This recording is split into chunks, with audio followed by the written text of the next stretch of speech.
In October of 1978, Halloween ushered in a new wave of horror.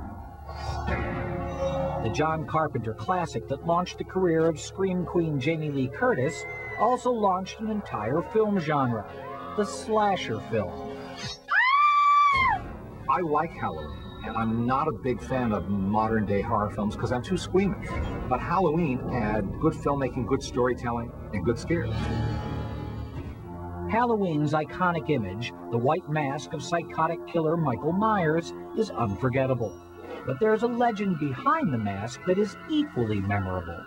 A common legend associated with the Halloween movies is that the mask that the evil killer wears was a William Shatner mask. And if that's true, what you're saying there is that Captain Kirk was a ghoulish murderer. And is that the kind of world you want to live in? I don't know. I don't.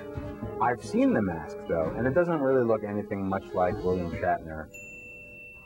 It's an apparently outlandish suggestion that defies logic. But is it true? Yes, the mask used in the movie Halloween for serial killer Michael Myers is actually the face of William Shatner. Really? It is?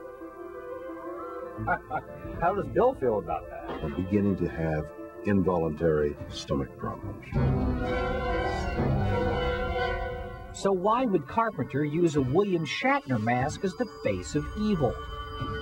In the spring of 1978, John Carpenter was a young filmmaker with a reputation for suspenseful storytelling. The film I'm making now, Halloween, is a horror film loaded with suspense scares. Hopefully not grisly or gory, but suspenseful, making people on the edge of their seats. But Carpenter had limited resources to film his horror masterpiece.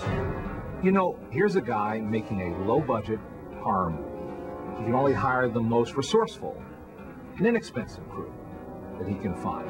So why would it be outside the realm of possibility that they just took some mask they could get cheaply or grabbed it and just repainted it? And that's exactly what they did. David Ayres was working at Don Post Studios, the legendary Hollywood mask maker, when Carpenter's call came in. They wanted just a regular John Doe mask because of the Michael Myers character was so dark and vacant that they wanted that sort of frozen face look. Bill Malone, our vice president at Don Post Studios, looked over, and our Star Trek line was in production, and he pulled off one of the Shatner masks and modified it. But of course, they couldn't have one of the principal characters walking around as a William Shatner look-alike for obvious reasons. So what they did was paint the mask bluish white to make it very pale. They cut the eye holes out to make it much larger and slightly distorted. And then the hair, which was teased out and pulled out.